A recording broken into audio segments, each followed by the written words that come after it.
Hey troops, what's going on? What's going on, guys? We'll get set up in a few seconds. We'll get a few more people in the chat. Let me know if you can hear me, if you can see the screen all right and all of that good stuff, and then we'll get started, guys.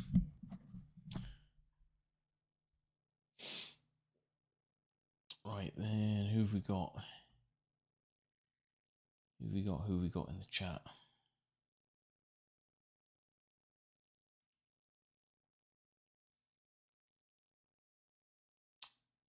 Hey guys, 89 viewers. Thank you for stopping by, guys. We'll get started pretty soon. Just wait until we get a few more people here.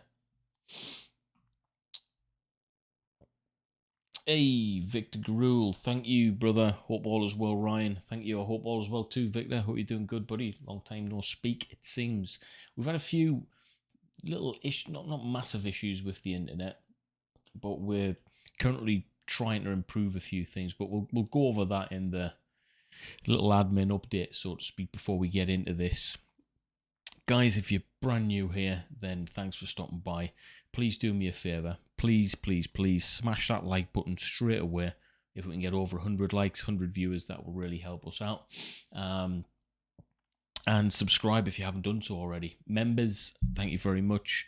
And super chatters, thank you very much, guys. We're going to get into this. There's quite a lot that we need to catch up on in terms of the updates. Haven't been able to get an update in for the past week or so, it seems. And the last video that I did actually got took down. So yeah, apparently fair use doesn't work anymore, but I've disputed it. Hopefully we can get that back in, guys. How you doing, troops? A few more super chats coming in already. RSS, how you doing, brother? Let's not forget Ukraine has 30 countries supplying weapons. Don't think Russia is weeks with endless supplies. Not countries can hold out. Yeah. I mean, first of all, thank you for your super chat.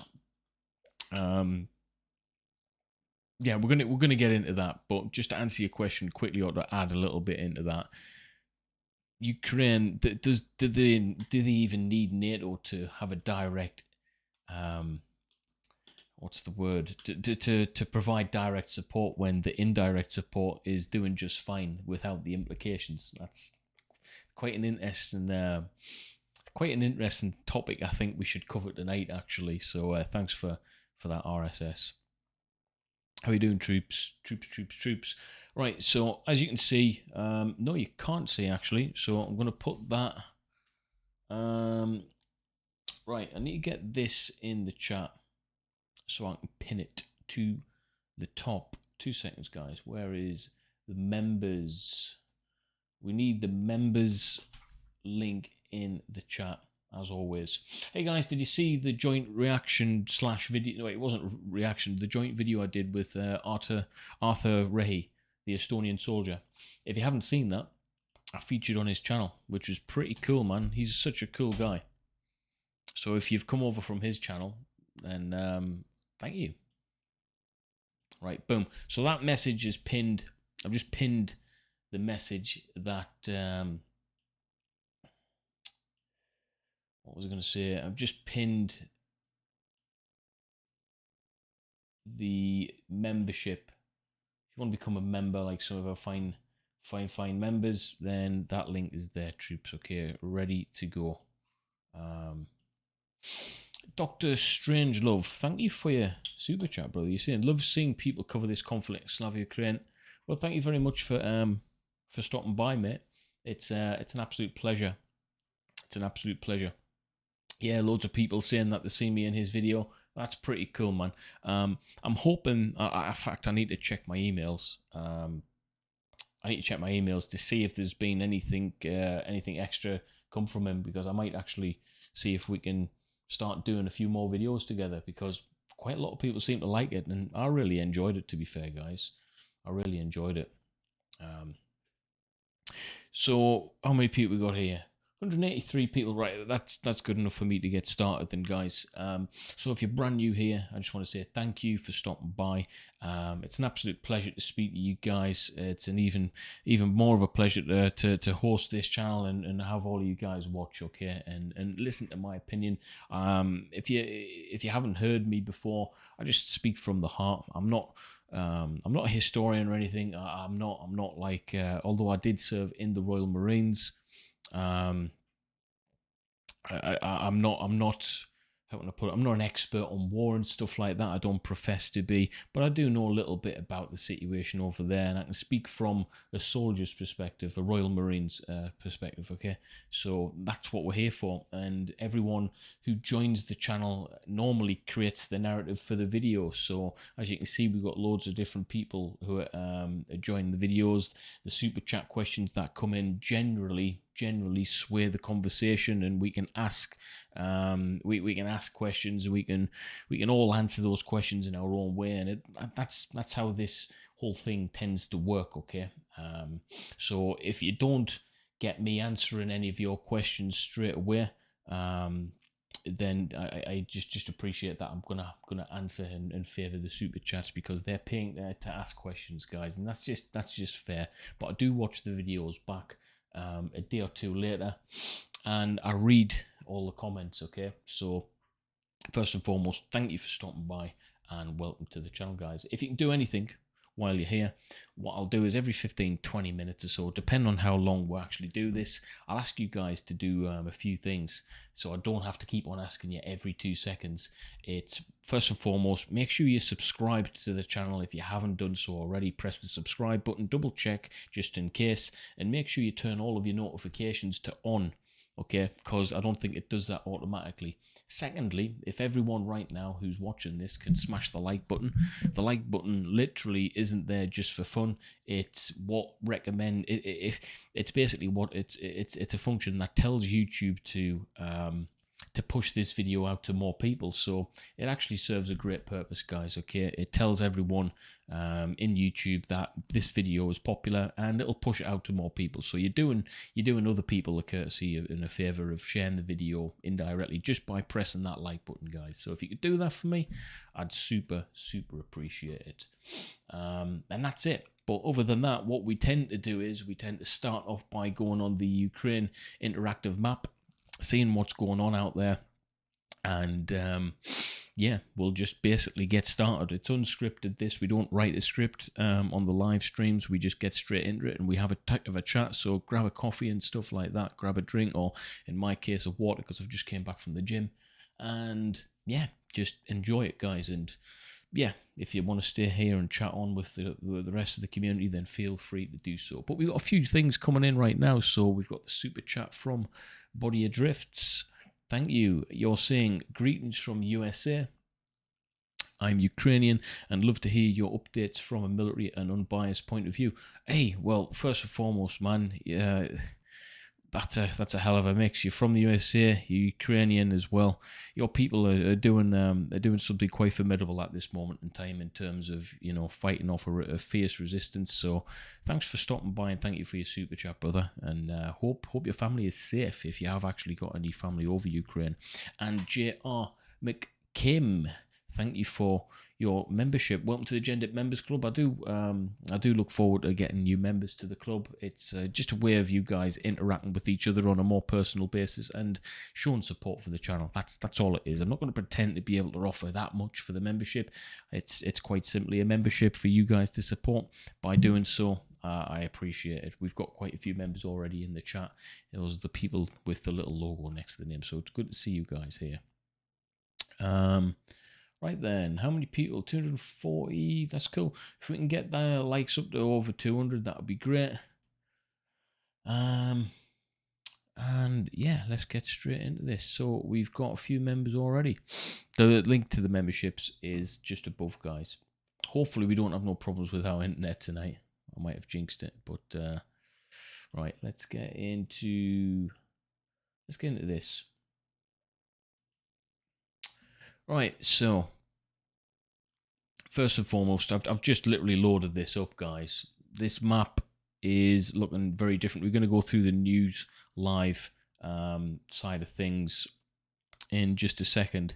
But the thing I want to cover is, bear with me, the thing I want to cover is what this map actually looks like to me.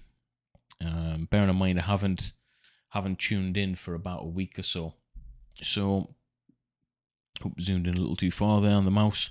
So, the south and the southeast has been a hotspot area in the Ukraine, for obvious reasons. Okay, you've got the port, you've got Mariupol, which has been under siege for quite a while now, or at least it last was. I've been watching a few things on the news, but these port towns are always going to be strategically of interest to Russians, because if you control the port, you control what goes in and out. That's food, supplies, munitions, ammunition, weaponry, people, reinforcements, all of those things. So it's a massive, massive strategical advantage to hold a port town for both Ukraine and the Russians, okay? So that's why we're seeing fierce fighting. But the last time we were on here, and it looks as if I was correct, all of this area here, see if I can draw a few lines. All of this area, here, here, here, here, and here, it's been boxed in, okay? It's been boxed in now. Now, on the left flank, on the right flank, and towards the rear, they were spurred off, all right? It looks like they were trying to spur out and then, encroach back on themselves. And that's exactly what it is appeared that they've done. On a smaller scale, you can see it happening here. And my bet is, see here, that's exactly what this bit, it's how the Russians seem to operate. And I have to give it to them. It works pretty well, all right? All of this formation here, this little hoof U shape here, was basically this area on a bigger scale, and it's been taken over now. So my thoughts are, if they need to take the rest of this area, what they'll do is they'll just come across themselves straight down here, okay? And then they'll just move back, and that area will be occupied by Russians, okay? So that's what it seems like how they're doing it. It certainly seems to be working pretty well. Now, if you look on the bigger picture, all right, if you look on a grander scale, we can kind of see that happening here. Let me see if I can draw anything. Here we go. It looks as if it's happening here. All right, it's not as prominent, not as noticeable, but that's what it looks like to me. I mean, what do you think about that, guys? That's my initial thoughts on it anyway. And that's on a much larger scale, mind. Hey, Donny Tarango, thank you for your super chat, my friend. You're saying, what stats do you have on people losses and equipment losses? We'll look into that very, very soon, actually. If please remind me. We're going to have a look at the people losses and equipment losses. We did touch on that a few weeks ago now on the losses, and the last I heard, it'll definitely be different now. Definitely be different, but it was at least 13,500 about 7 or 8 days ago for the Russians, which is massive amounts of people. Okay, bearing in mind when you consider, how many people Britain lost in the Afghanistan war. All right, and then you're thinking, wow, in a couple of weeks, Russia have lost like 13,500. Definitely will be more now. Okay. Hey, Young Carrot, thank you very much for your super chat. Your question is, you're saying, send LGBT troops to Russia on a mission called... Yeah, I can't read that one out, guys. We'll try and keep the chat... semi kind of professional, okay? We can have a bit of a joke and stuff, but when we start talking about subjects that are, we can just be asking for trouble if we start encroaching on certain topics. So we'll try and keep it Ukraine-Russia specific. But nonetheless, thank you very much for your super chat, brother. Pat Webster, welcome to the Gendered Members Club, my friend. I look forward to speaking to you as a member soon. This is slightly off topic, but I've had, how many messages I've had on Instagram and stuff about people wanting me to cover the Chris Rock, Will Smith topic. I've just seen a comment there. I mean, it's something, right? It's something. Let me know if you want to see me cover. What was it? What was it? The BAFTAs or whatever it's bloody called, the Oscars. I don't know. Let me know if you want me to cover that. Oh man, it's all fun and games, isn't it? Let's have a look at this. By the way, what do you think of the camera? I've changed the way the camera looks. Trying to get a better look out of my camera. Don't know if it's working though. Let me know if it looks half decent. I think it does. 339 people, troops. Yes, let's smash the like button, guys. Right, so let's get into this news live. So 33 minutes ago, it was about 7 minutes, about 40 minutes ago, a powerful cyber attack targeted ISP Telecom so far has been repulsed and services are already being resumed, the State Special Communications Services said. Right, so where is this at? Whereabouts is that? Where is this cyber...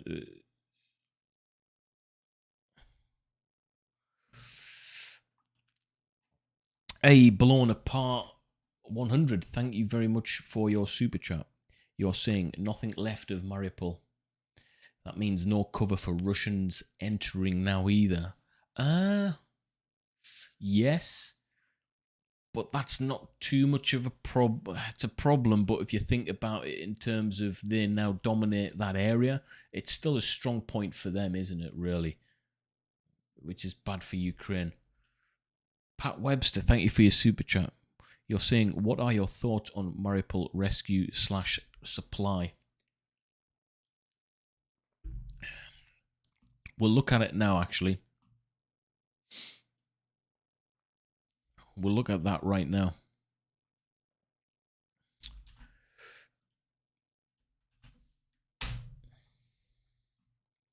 Top stories. Russia transfers thousands of Mariupol civilians to its territory. Right. Is Mariupol under Russian control?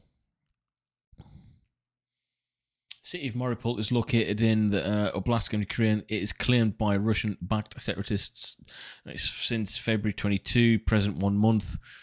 Ongoing Russian forces react to the centre. Let's have a look. That's the BBC News there. Russia transfers thousands of Mariupol civilians to its territory.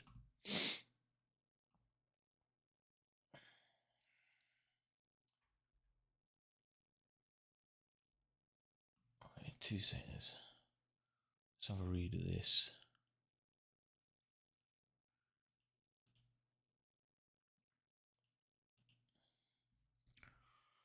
Ukraine has accused Russia of forcibly relocating thousands of civilians from Mariupol, the strategic port city devastated by Russian shelling. Pretty inhumane way of taking over that city, guys, to shell the SHIT out of it. Russia is housing an estimated 5,000 at a temporary camp east of Mariupol, seen in satellite images. Ukraine's deputy prime minister said 40,000 have moved from Ukraine to Russia-held territory without any coordination within Kiev.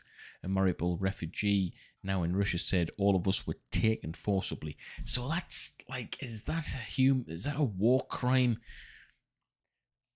I mean, if they're looking after them, are they technically, if they were taken forcibly, is that like prisoner of war? I mean, what is that classification?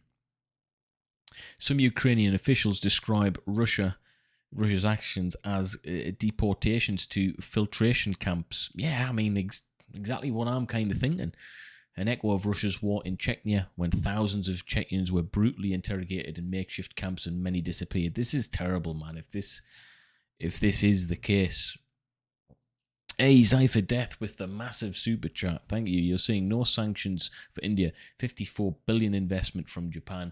504 million from Australia, 9 billion from UAE, increased trade from Russia, rupee royal trade from Iran, India, the true winner. What's next for India, by the way? Missed you. Hey, Zypherdef, well, first of all, thank you, man. I don't know what's next for India. The fact that there's no sanctions for India's 54 billion investment from Japan, I mean, I did think there was going to be something change when they're still, I mean, they're still buying oil from Russia, aren't they? When a lot of Europe, well, most of Europe, America, everywhere is not allowed to buy it pretty much now. So it's ballsy from India, but again, India is a massive, massive company, man. Massive country, sorry. Shelley Duarte, the volume is too low. I'm sorry, that's just my voice. This mic is as loud as it possibly can, so you're gonna have to just turn it up, Shelley. I apologise for that, and it is quite late my side, so I'm not talking as loud as I potentially could, so I do apologise for that. But we're back to the question from Pat Webster. Let's have a look at this. I mean, we're potentially looking at war crimes if anything happens in terms of human rights post. I mean, not even post. I mean, during, if we get any more information that comes out. This is from the 22nd of March. So it is internationally recognized abuse of human rights for a warring party to deport civilians to its territory. Right, so it's against human rights, and it's a human rights abuse scandal that's actually underway. We're actually witnessing it then. So what I was saying before is actually, it's already there, really. So while 140,000 civilians have managed to escape from besieged Mariupol, another 170,000 are still trapped there. The city council says relentless Russian shelling for more than 3 weeks has reduced the city to ruins. It's terrified civilians hiding in cellars, desperately short of water, food and medicine. The BBC is unable to verify the figures for civilian evacuated from Mariupol or the numbers killed there. Relatively few Mariupol civilians have fled via the humanitarian corridors agreed by both sides. So we've seen the obvious humanitarian refugee corridor from the the western side into Poland. It's the obvious one, really, due to the size and nature of Poland. It's an obvious route. I did early on in the war predict that western corridor might actually become a little bit of a threat to the refugees. We haven't seen that yet. Again, I don't think, bearing in mind that good old pincer movement by Russia in terms of them spurring off to the left and right and then cutting across and filling back on themselves, I think that's the bigger game plan. I think that's the biggest strategy that's the aim. I might be wrong, but we've seen that same maneuver happen in micro areas of Ukraine, and it looks to be like it's forming that bigger picture, the bigger strategic picture. And I feel as if they're just going to use that move over and over again until it can do it on a giant sweep. But obviously that western corridor part is going to be the last bit. So yeah, I think we're going to see that movement, but not until a while yet. But it depends on how Russia holds out. Hey, Adam Wright, thank you for your super chat. You're saying check out Operator Starsky. He's in Ukraine. Is he that sniper guy? I might have a look at him, actually. Hey, Ash Sherman, your message is held for review because of the language that you are using. I do see them, and please refrain from using the language, otherwise you'll get hidden or you'll get banned from the channel. All right. So I've hidden that, Ash. Apologies. But we've got to keep it classy on the channel, guys. 400 concurrent viewers. Guys, thank you for stopping by. If you want to smash the like button, now's the time to do it. I'd really appreciate that. Yeah, let's get the likes up to nearly 400. That would be pretty cool. Thank you. Canadian sniper operating in country. Yeah, I remember that with regards to that. I'm gonna look at that Canadian sniper now, actually. We're gonna go back to this report, but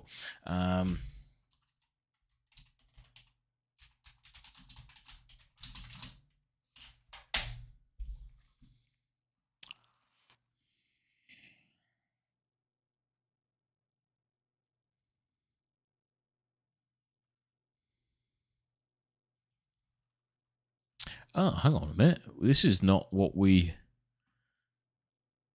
This is not what I was expecting.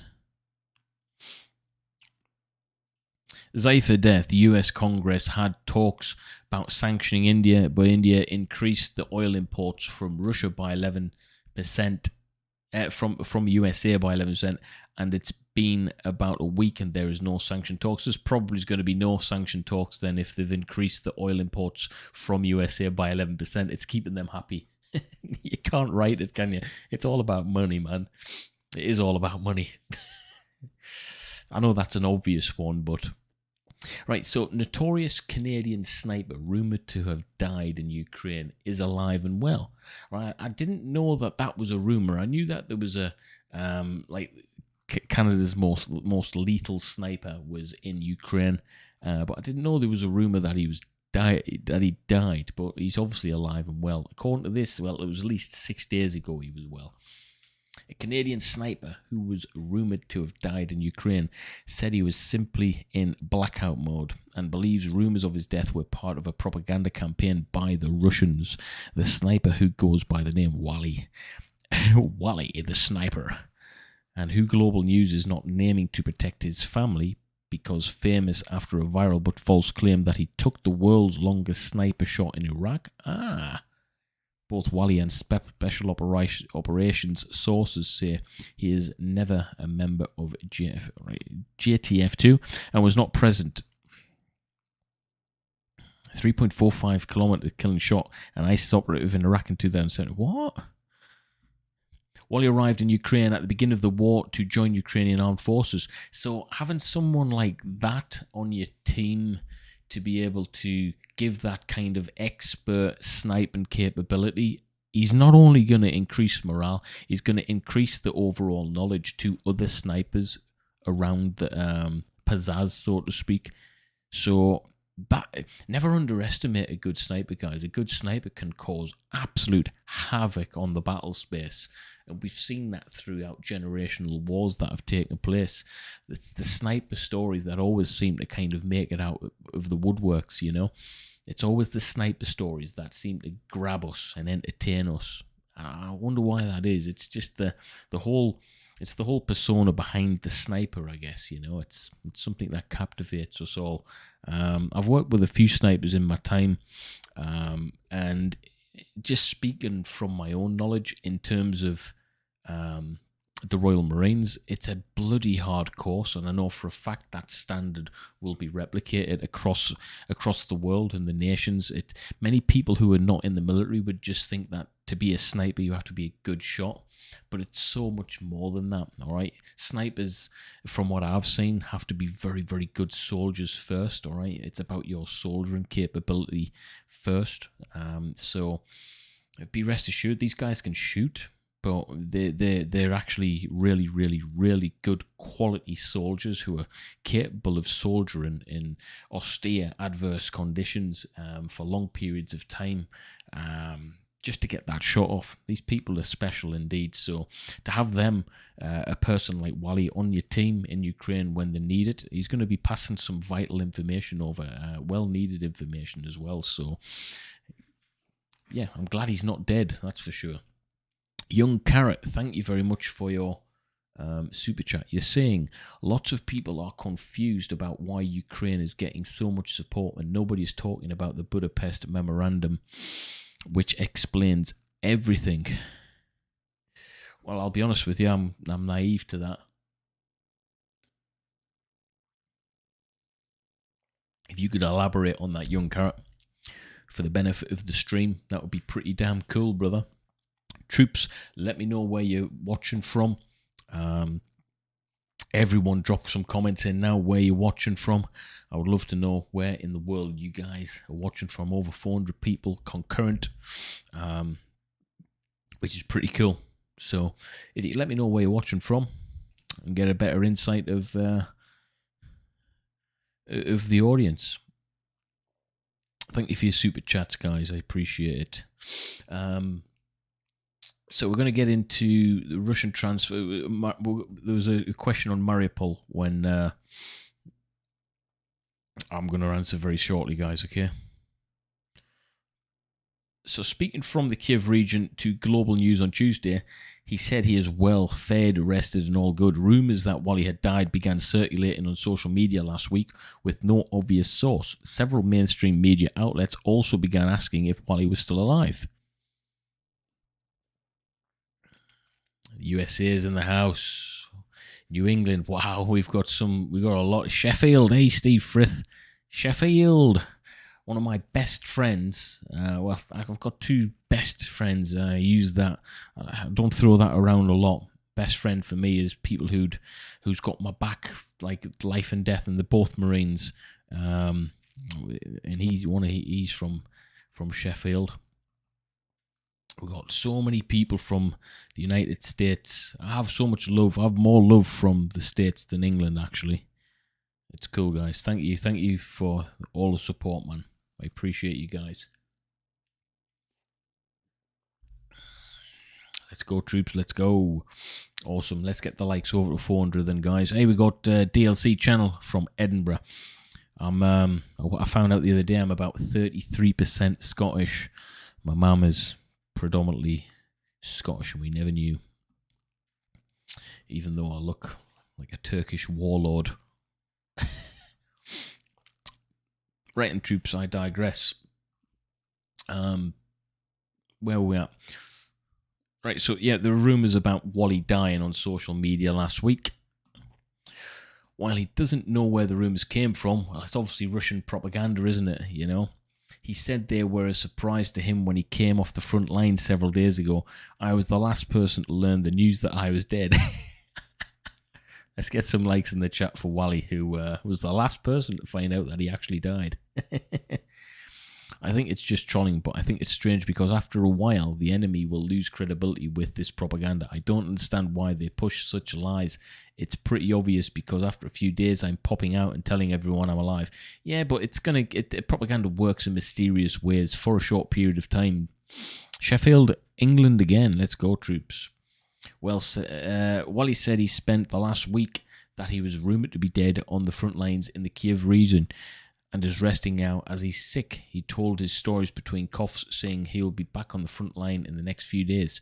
He said he is fighting alongside the awesome Ukrainian armed forces with his Canadian partner. And in the last few days, the group had taken ground and made advancements against the enemy in the region they were fighting in. He said others in his group had shot people, but he had not yet. He might actually be hesitant to admit if he's actually been killing people. I don't know. I'm just trying to think if there could be any implications on him. I think if he shows how... If he can show how lethal he is with numbers and stuff, maybe he become more of a target, which I don't think he'd want. I know he wouldn't want. So I think he might be smart in terms of what he's actually capable of and what he's done over there. Does that make sense?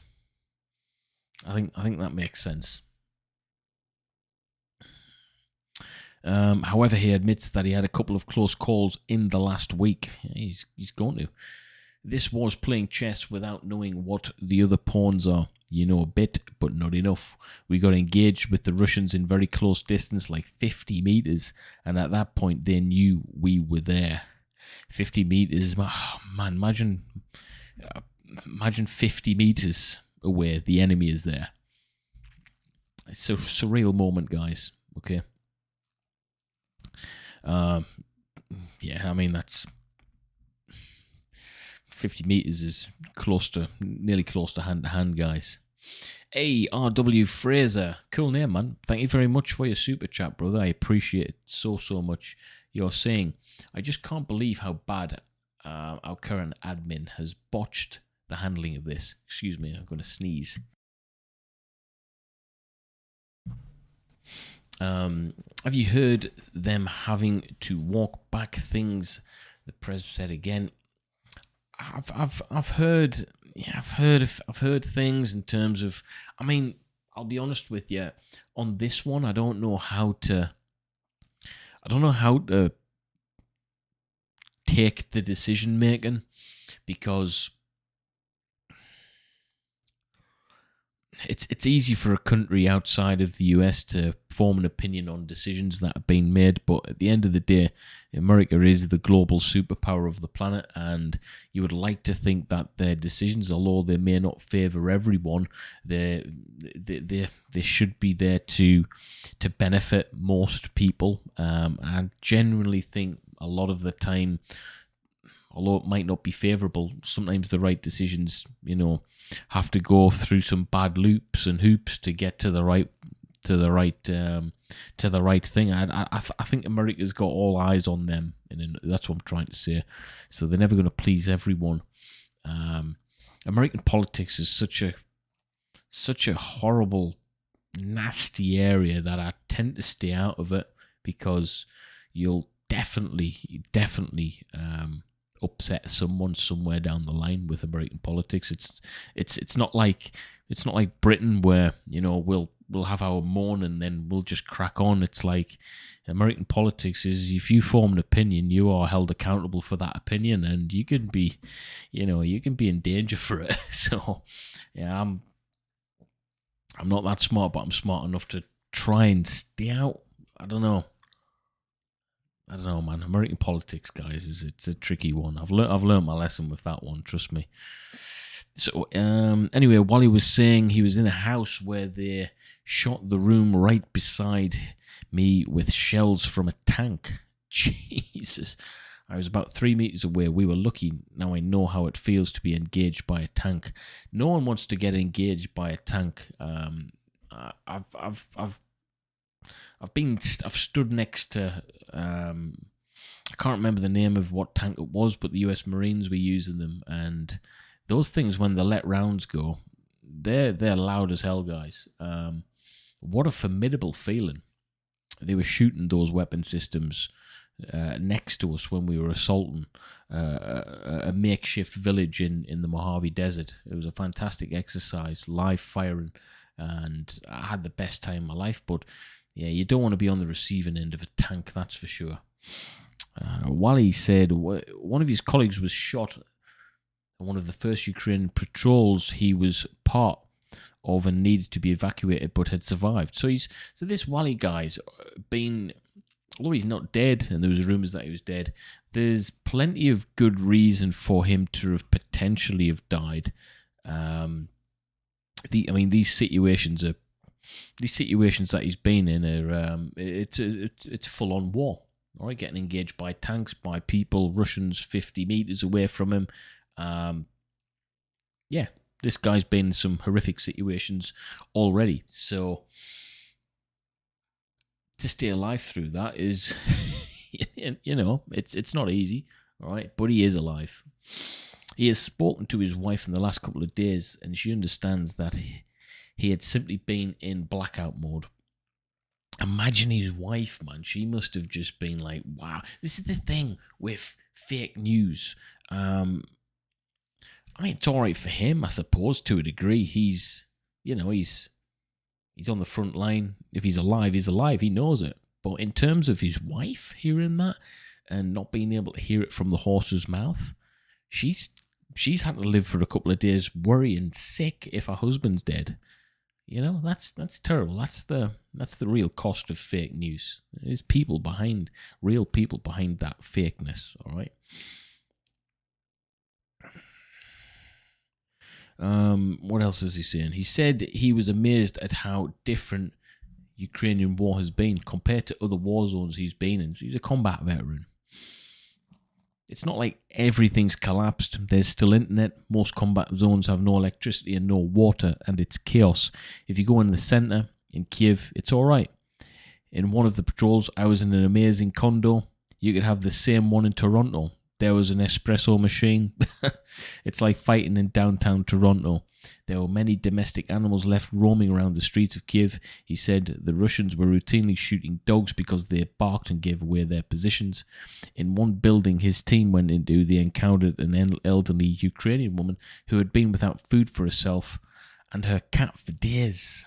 Wally said she told them that a man killed himself in the building shortly before they arrived. Oh man, this is the thing about vulnerable individuals. Not so much children, but we're talking about vulnerable elderly individuals who might have no family. No one care for them. And they're quite simply left behind. And it's like, he said it's like fighting in downtown Toronto. Imagine that. Imagine, I mean, a lot of you guys are actually in America right now. Imagine this taking place in your local city. Imagine this taking place in the local populace, where you're having coffees and you're having a few beers and grabbing a bite to eat and having some time with family and friends. These areas in Ukraine are now a war zone, and that must be such a shock to not only the people who are there, but the people who are fighting on the streets there. And bearing in mind, Ukrainian men who are able to fight are fighting there. This is their hometown. What's it going to be like when this is all over? Because there will be a time when this is all over. That's the thing. I just feel sorry for that old woman. I remember, although this was not a time of war, this was merely training in Albania. I was there for a couple of months in the mountains. We were at the top of like a plateau at the top of this high mountainous area, and there was loads of, I can't remember if it was German or Russian buildings, but there were huge blocks of buildings at the top of this plateau on this at high altitude. We were right up there doing mountain training, and they'd obviously been empty since World War II. And amidst the emptiness and the barrenness of where we were at, there was an old woman. She must have been about 80, 90 year old, and she was wandering around up there, and she lived in one of those abandoned massive bunker buildings. And the resilience from this old woman, I was just like, what? We're up here like surviving, doing arduous military mountain training, and we're among the best in the world at that kind of training. And here's a woman in like rags living up there in a building, and it was freezing, man. And I just think some people's resilience is just generationally built into them. It's different, it's just tough. But I felt sorry for her. She kept on stealing, I think it was fuel, but obviously she needed it to light her fires and stuff, But I do remember that quite well. That's what that's reminded me of there. Hey, Young Carrot with the super chat again, brother. I appreciate it. You're saying Ukraine was making most of the nukes for USSR. 1991, it fell apart. 1994, Ukraine gave away nukes for a promise Ukraine's borders will be protected.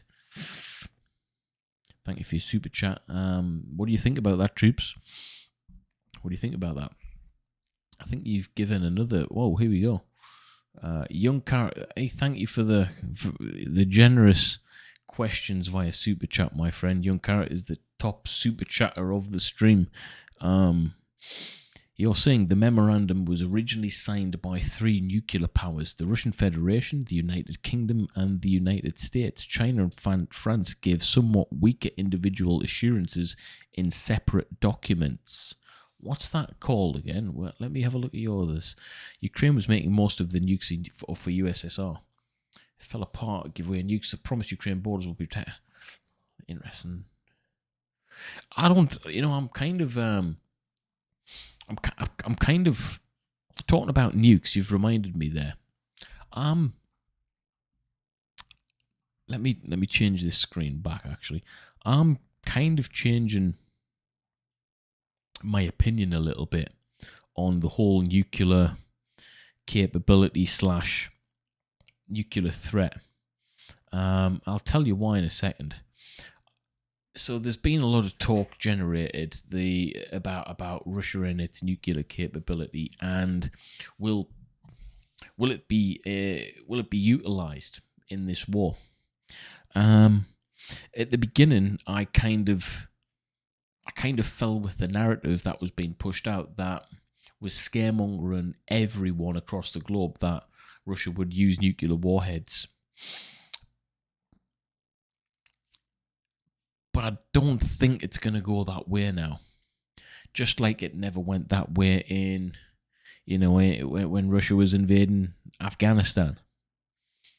Just like it never went that way when America was in Vietnam and Russia was funding the Viet Cong and stuff like that. It never went that way. Just like it never went that way in all of the other skirmishes in Crimea, the problems in 2014, all of these points that were pivotal when, the threat could have been there as well, but they weren't. I just don't think it's been thrown around as if it's a massive possibility, and I just don't think it's in anyone's interests, not even in Putin's interests. You have to think about what can be gained militarily. Like, let's look at what can actually be gained militarily. His aim isn't to destroy Ukraine off the planet and wipe it off the face of the earth. His aims are very different there. He wants certain areas of Ukraine. And his aim wouldn't be to smash it with nukes.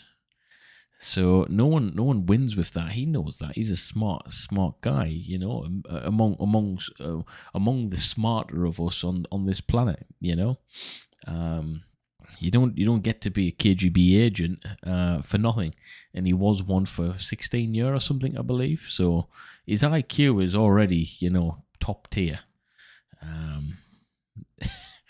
So yeah, and people come on about, well, is it health and stuff like that? This guy isn't just a one-man band. He's got a lot of people working behind him who's advising him. And yes, it's run by fear and everything else.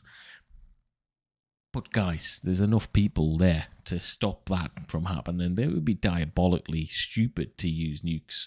So I do think it's been overused to fear, put fear into people and scaremonger people. That's my personal opinion. I think nukes might be used a little bit more in headlines, in threats, but I don't think we're going to be seeing anything anytime soon from any country in terms of nukes. I think nuclear warheads in the possessions of actually, it's more of a headline topic for media than it is actually use for militaries. I just think I don't think any military even considers them nowadays. I really don't. I don't think it's a consideration. I just think it's a tool for the media. But that's going a little bit deep. What do you guys think? Hey, Louis Sandoval, thank you very much for your super chat. You're saying love your content and keep it up, Devil Dog. Thank you, brother. I appreciate that, and I try my best, guys. It's as simple as that. This type of live stream stuff is unscripted, but I like it that way. I like the fact that we can just turn the computer on, turn the cameras on, and have a chat. I really do. It's just interesting, isn't it? There's a lot of media out there, a lot of things coming out. We have to decipher it anyway, so we just decipher it together. And while we're on that, we've got 526 concurrent viewers and counting. Troops, thanks for stopping by. I appreciate you all. If you don't mind doing one thing for me, please hit that like button. Please smash the like button right now. Let's get over 500 likes. It would really, really super help me out. Okay, guys? But thank you guys for the questions that are coming in. Adam Wright, thank you for your super chat. You're saying, how many people would be relieved of command if the United States or UK military performed like Russia? Oh, God. That's a great question. Well, in terms of relieved from command, we have to look at the people who could have potentially been relieved from command in Russia have actually been taken out. A lot of top tier generals have been absolutely annihilated, taken out. They're no longer with us to command. It's like, their top guys are getting taken out big time. So I don't know if that's because the intelligence that's being gathered on them.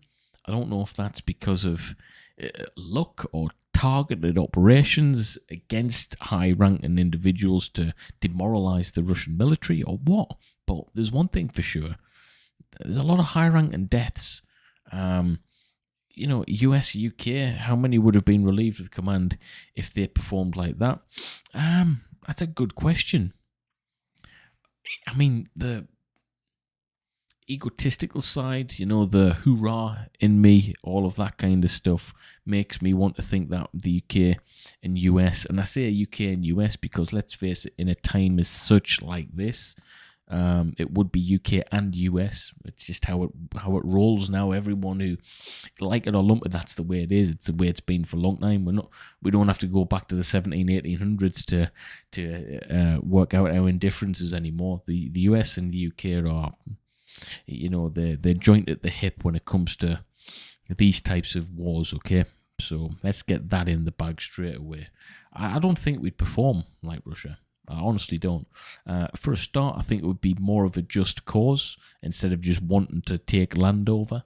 All right, we can get too deep into that, but I don't think we'd perform like that, if I'm honest with you, in simple terms. So, yeah, I don't think we'd perform together anyway. I don't think we'd perform like that. I might be wrong. What do you guys think, though? I want to hear it from you. Sorry guys, I've got a couple of more questions coming in. Where are we at? Next question, R.W. Fraser again. Thank you. YC is very correct, and that a few have brought it up. Putin was very intelligent. His stability now, don't be surprised to see TAC nukes. I'll be honest with you though, R.W. Fraser. Yeah. People. I mean, intelligence is only. How do I put it? You can be as academic or intellectual as you want. You can have the IQ of Einstein, but it's only as good as your health. And when you start breaking down neurologically, that's pretty much game over. The IQ is pretty useless to you, really, isn't it? So it's only as good as your health permits. Neurologically speaking, not necessarily physically. We've seen some great academics with horrendous physical impairments who are very, very smart, and not talking about physical not talking about the physical, talking about well, there's rumors about Putin having neurological problems, isn't there? That would definitely affect your IQ and decision making and different things like that. Okay, I think it was a rumor going around that he had Parkinson's disease, which is it's a neurological degenerative disorder. So these things are going to have real impacts on your IQ, your decision making, and everything, and it's to be taken very seriously, actually. But in terms of don't be surprised to see tactical nukes, I have to be honest with you, I would be surprised. I would be very, very surprised. That's just my honest... You know me by now, guys. I speak with integrity and honesty. That's just my initial thoughts. I would be surprised to see tactical nukes. What would the response be to that globally if tactical nukes were used? That's the question for you guys. What would the response be? How do you respond to that?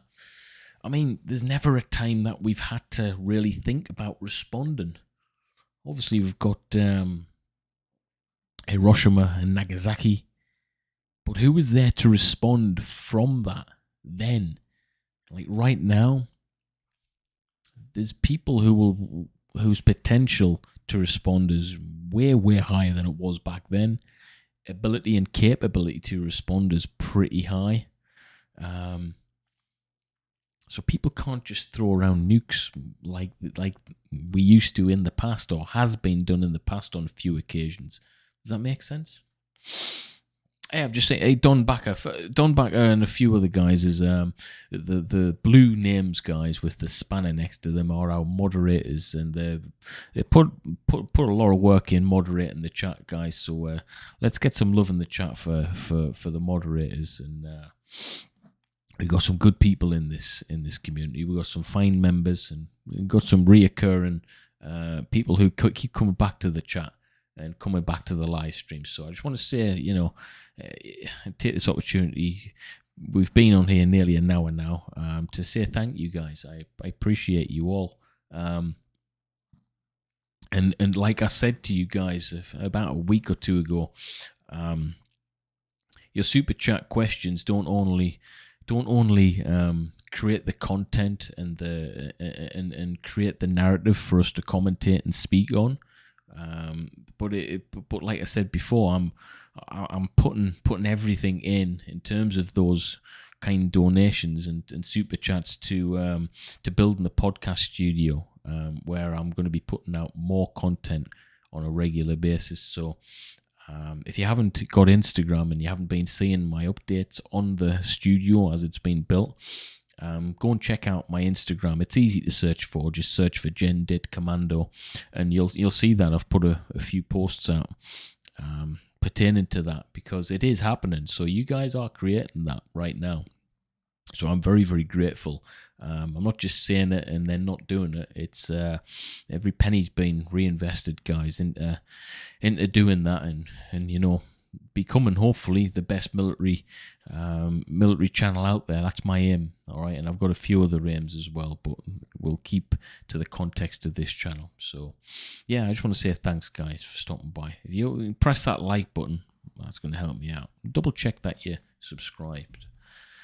RSS, thank you. You've been pretty active on the channel as well. Thank you for your super chat. What are you saying?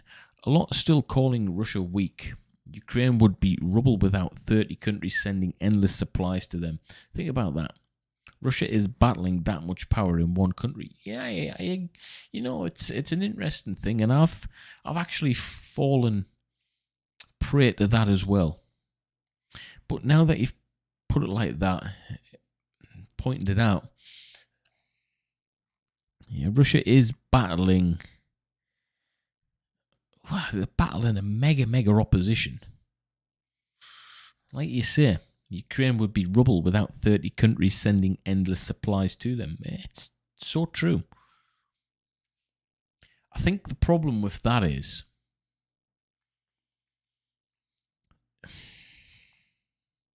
I've got to be careful here, because I don't want to, how to put this?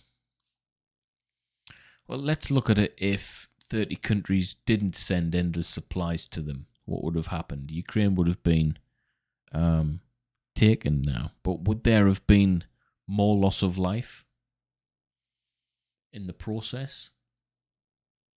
That's the thing that we need to measure here. What would the loss of life been? I mean, has there been more loss of life with the endless supply from the 30 plus countries that are donating to Ukraine? That's a question that we actually haven't really considered. That's an interesting one. Again, it's a tricky topic to talk about, but let's talk about it. That's what we're here to do. Hypothetically, if countries didn't support Ukraine, what would have happened by now? Would we have seen the Ukraine be completely dominated by now? What would we have seen in terms of the loss of life in Ukraine? Would it be more or less? Because those countries that are supporting, are they actually allowing this war to drag out? I mean, it's an obvious one that, yes, it's dragging this war out, but to what prevail? Is the inevitable going to happen still? Is Russia going to still take Ukraine because they're such a massive force? It's an interesting topic to talk about, troops. Let's see what you've got to say on that matter. It's an interesting one. Thank you for your super chat, brother. What else were we going to cover tonight? That's what I want to have a look at.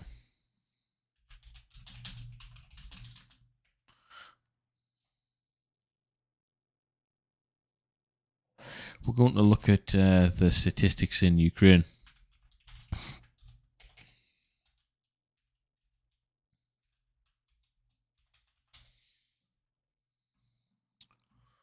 Wow, okay.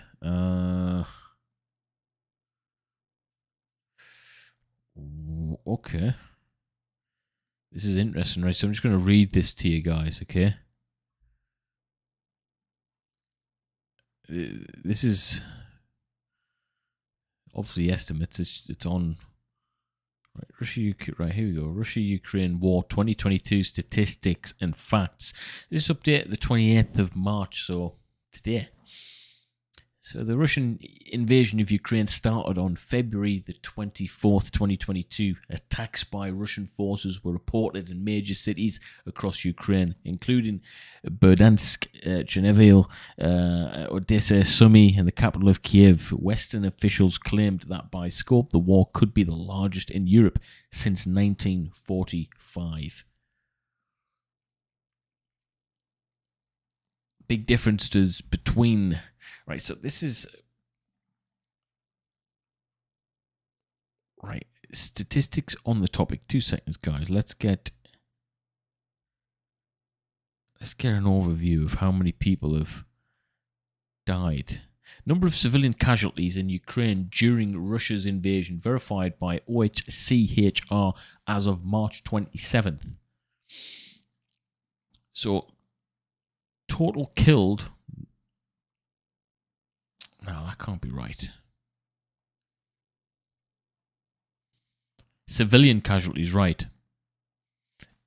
According to this, is over 1,151 civilian casualties. And 103 of them are children. That's just this. That's the sick part, man. Injured. This number is totaling 1,824. 133 of those are children. This is despicable, man. Right, so we've got a few statistics coming in. I'll go through these statistics, actually, guys. I think this is going to be quite interesting. R.W. Fraser, you're saying, I have to politely disagree with RSS. Look how many other countries the West has armed against a Russian armed enemy. The only difference, Russia fighting. Yeah, I can see where you're coming from there, buddy. Absolutely. Young Carrot, thank you for your super chat. You're saying Ukrainians would fight till death, freedom or death. Ukrainians do not want to go back to Soviet communism, persecution and murder of Christians. Yeah, again, I mean, there's a lot of different opinions circulating on that, isn't there? Wow, troops, this is the highlight of the stream. Jesus, this is humongous. Wow, that's massive. Adam Wright with the massive question super chat. You're saying, it looks like you're replying to RSS. You're saying to him, you should look at war factories by timeline. Supply on the home front is one of the top 3 reasons that countries win or lose wars. Russia is not weak, but they do not have the resources in will or manufacturing or personnel versus the entirety of the Western world. Yeah, so that's... So you're talking about supply there. First and foremost, mate, thank you very much for that massive super chat. That's just beyond... It's beyond a thank you for me. It's immense, that. Thank you, brother. That's very, very kind, man. I'm humble in your presence, brother. Truly I am. Thank you, man. So, we've talked a lot about logistics with Russia. Supplying the home front obviously links in with logistical support, logistical capability. Now, the logistical capability is there. They've got the weaponry, the personnel, the skill set, the ability, and the vehicles to be able to have good logistics. But it's just not. We're not seeing active confirmation of that, and we never really have. I don't recall any situation springing to mind where, war historians have jumped to that situation and went, Russia's logistics was spot on then. they did a real good job. That's the thing that defined them in this battle. The logistics was on form. But yeah, you can't supply the home front unless your logistics is really, really good. You also mentioned the top 3 reasons that countries win or lose wars. Russia is not weak, but they do have the resources. Yeah, they do not have the resources in will or manufacturing or person. So effectively, what you're saying is they're a very, very powerful nation, but it's just them. And we've got a lot of little powerful nations, smaller in stature, military capability, but we're all working together. So effectively, we're seeing what NATO should be doing, and that's a mixed bag on the terms of opinion. We're seeing the positive effects of an alliance, aren't we? You can be smaller in stature, but if there's enough of you guys, you can beat the bigger guy. It's easier to resupply and have good logistics when your military's smaller. It's a massive, massive, massive problem for Russia in terms of they're that big. They're that big. They find it hard to even operate. Whereas we've got loads of little countries in Europe who are doing just a fine dandy job, and together they can do their own little fine dandy jobs, and the outcome can be fantastic. I mean, we've got all these countries supporting and supplying Ukraine without real NATO intervention, but it's indirect, isn't it? Because it's these countries who are supplying. So although it's indirect, you could kind of say, well, it is NATO, really, isn't it? It's just not officially NATO. Adam Wright, thank you for your massive super chat, brother. That's so kind. Thank you, man. Hey, Zypher Death, thank you for your super chat. You didn't read my last super chat, did I not? Well, if I've missed it, that's because... Where is it? I don't see it, brother. I don't see it. Ah, right. I've actually missed a few here.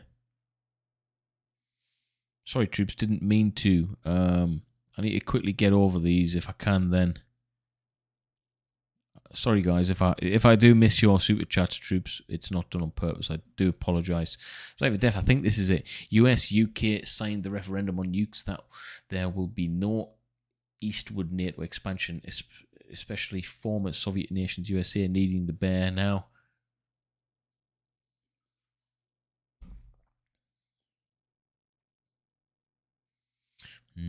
That eastward NATO expansion it's a scary thing for Russia. And, you forget about being a synthesizer and all that. It's not about that. But when we talk about would we be happy with that expansion on our doorstep, I think the answer would be categorically no. So, although I'm not showing sympathy, I can understand the anger. Do you understand what I'm saying? It's a good point you made there, Zypher. Thank you. Sorry for missing the super chats. Def Tony, thank you for your super chat. You're thinking, you say, I think Johnny Harris's new video is relevant and unbiased. No, I like his channel a lot. There's quite a few people say that he's quite biased, but I like his stuff. I haven't seen his new video. I might do a reaction video on that. I love reacting to his content, man. Anna P, hey again. Thank you for your super chat. You're saying, as an Armenian, this war is a more advanced and publicized version of the conflict between Azerbaijan and Armenia in 2020. You think so? In what way? What way is it more advanced and publicized? Let me know. I'd like to hear your thoughts on that, Anna. The Paul Bros. Jake Paul? The Bros Paul. You're saying, what are your thoughts on the US, UK, and our allies seemingly being behind in the hypersonic missile race? Well, this is one thing for sure. This is my opinion on that. You'll normally find in conflicts, whoever's behind creeps up, and in many cases overtakes, because we get to see firsthand what the enemy or the opposition has got, and then you can gauge what you've got, and then you can craft away. It's a hypersonic missile race will start ramping up right now because we've seen Russian implement them and utilize them. So it's just how it works, isn't it? You know, war is where most technological advancements come from. So I have no doubt that whatever the shortfall is, it'll already be worked on right now. Well, guarantee US and UK will be working on implementing and getting those hypersonic missiles up to scratch. It's just how war works. Okay, you snooze, you lose, you fall behind. You're setting yourself up for failure. So that's my thoughts on that, buddy. And thank you for your super chat, brother. If I do miss the chats, guys, it's not done on purpose. Okay.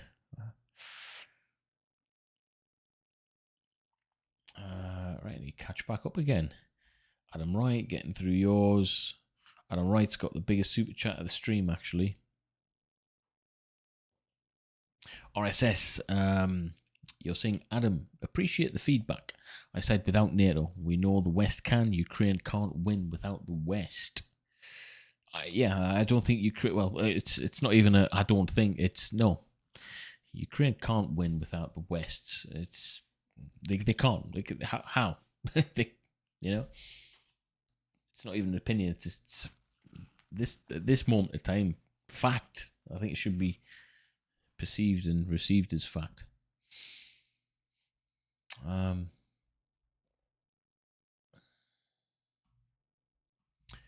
Bob Gable, thank you for your super chat. You're saying, why are they afraid of NATO or the West? We wanted to embrace them after the Cold War, but then Putin took power.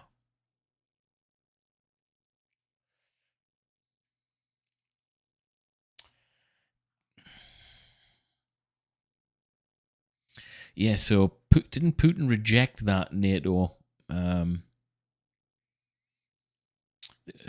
What was the background around? What was the information around that? Wasn't NATO happy to bring Russia in, and wasn't Putin the reason behind them saying no? It comes down to who wants to be the big guy, who's got the cojones in the world. Russia wants to be the big guy. America is the big guy. It's just a conflict of egos. That's what it is. It's not a conflict of people. You got to think about this. The Russian people and the Ukrainian people are the same people, pretty much. All right, we're all the same people. We just reside in different areas. So it's never a problem with the people, really. Like I said before, I think we're past that. I think we've evolved to the point of where the people don't really have a problem with the people. It's politics having a problem with politics. It's people in positions in higher places having problems with other people in positions in higher places, because it's all about control and revenue. And whoever controls the revenue and the resources controls the world, man. we always start to talk like this about this far into the stream, it's interesting, guys. It really is. Hey, whilst we're on this subject as well, hit that like button as hard as you possibly can. Blast the hell out of the like button. It really does help me. It takes 2 seconds to do. It costs you nothing, and it's the best thing you can do for the channel, guys. Hit that like button, man. Share this video with your friends as well. Let's see if we can get a few shares. And also, I haven't been promoting this that much this stream, but we've got 3 new members. If we can get some more new members, that would make me a happy Marine. You would be supporting a veteran on his quest to becoming the greatest military channel on YouTube.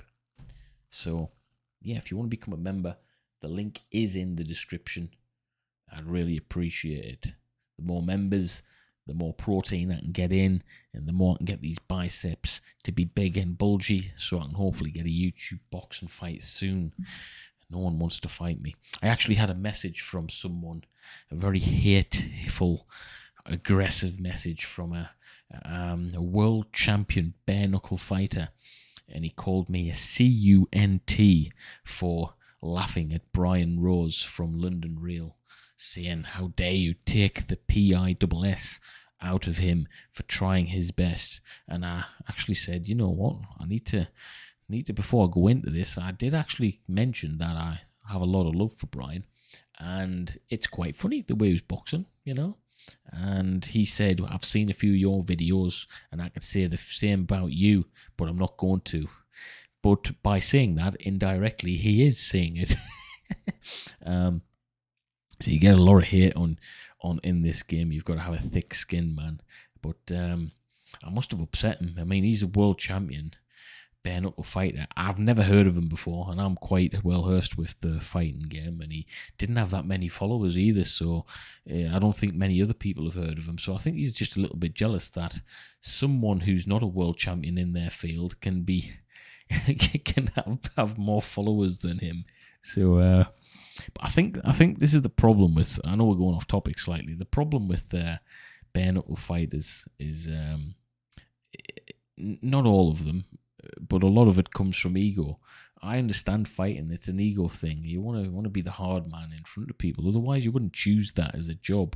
All right, I'm only wanting to get into YouTube boxing because it allows me the opportunity to financially free my family from having to work and stuff. You know, if I ever got into the scene and the money was right, you can make a lot of money from it for not having to do the horrible fights like professional boxing. Professional boxing's horrible. I had the chance to turn pro when I was 18 years old. I had over 30 fights, so that guy who's a bare knuckle fighter, you know, who's about 8 stone, I think, because he's a bantamweight, and I'm 15 stone, you know, doesn't realise that although I'm not a professional fighter, I was a Royal Marine, so in a boxing ring, he has a good chance of beating me. That doesn't make my ego, doesn't make me swallow my ego, you know. It doesn't matter if you can win in a fight, but it's one thing for sure, if it wasn't in a boxing ring and it was a Hunger Games style survival mode where it's just me and him in an environment somewhere, there's only one person walking out of that environment, because that's where I come into my own, you know, with bare hands. So go off topic there. I just had to get that off my chest. Hopefully he's watching this. I think he's a fan anyway. It was slightly off topic there, guys. Hey, you know something? I've noticed this. We've got a lot more people watching for a lot longer tonight, which is really, really good. So thank you, guys. Thank you.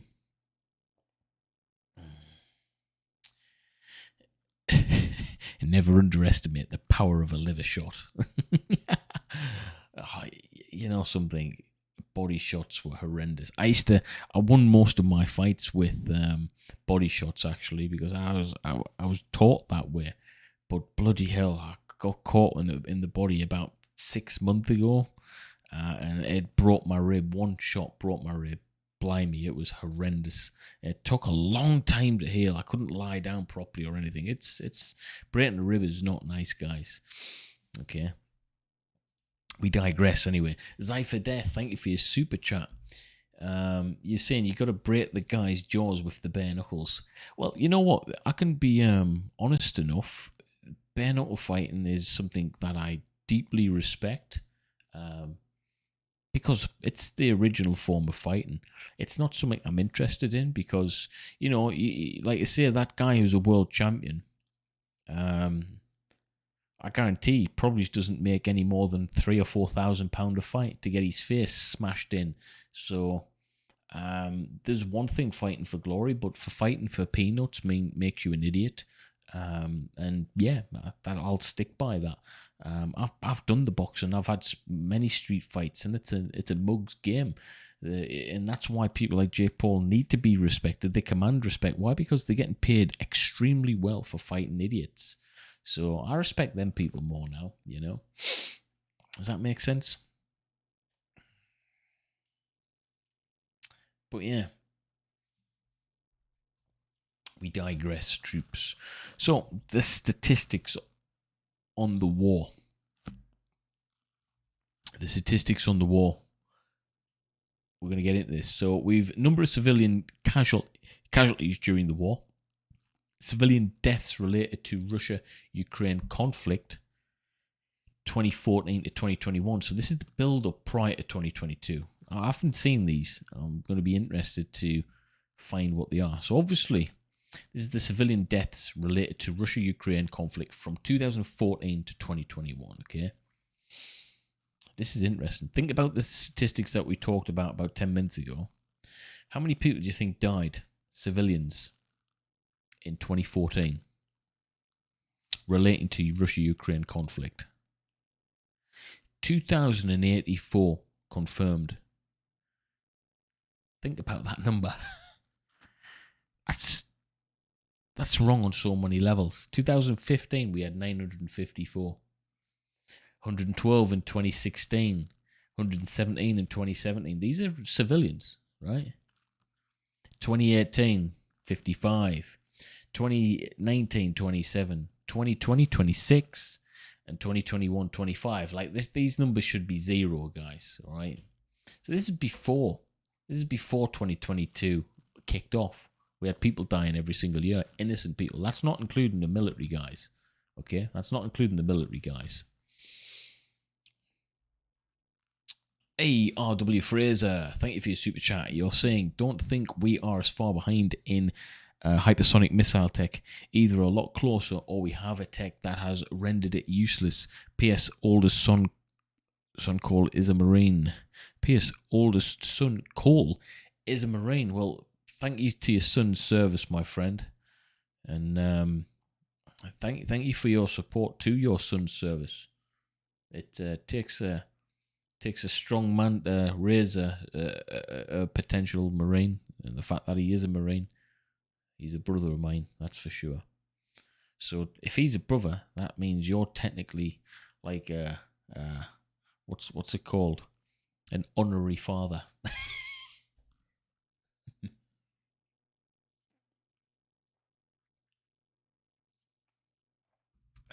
Thank you for your super chat, brother. So yeah, civilian deaths, horrendous no matter what way you look at it.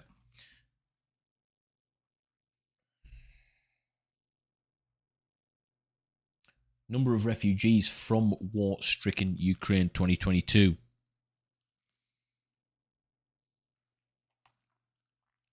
This is the craziest thing. Hey, Judas Goat Barbecue. That's a one hell of a name, man. That's awesome, dude. Welcome to the members club, Judas Goat Barbecue. Let's see if we can get any more funny named members. Who's gonna? That's the funniest member all night. Is it? Is that going to be topped? Hey, Anna P. Thank you again. Good to see you on the channel so often. You're saying Ukraine's military is more advanced and they're receiving aid from the West. Armenia didn't have aid because Azerbaijan allies with Turkey and Israel.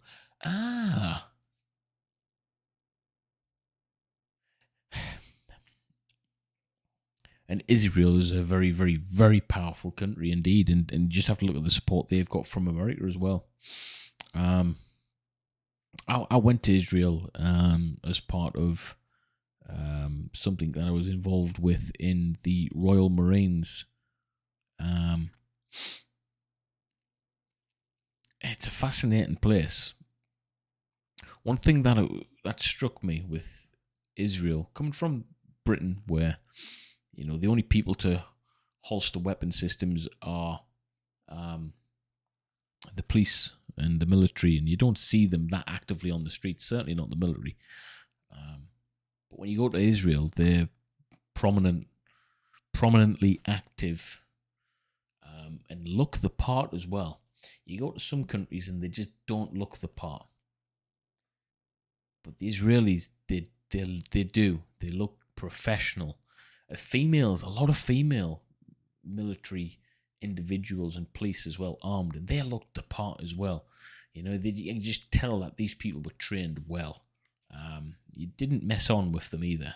Thank you for your super chat.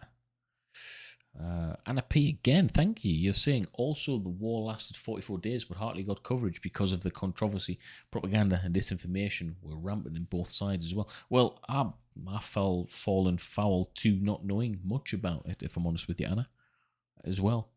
So thanks for enlightening us. I appreciate that, my friend.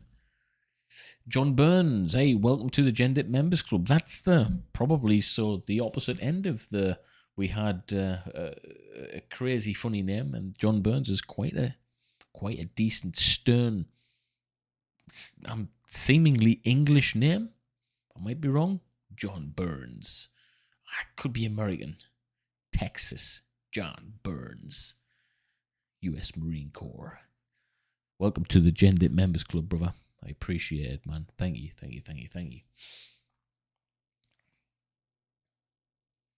And thank you to all of the other members, past and present.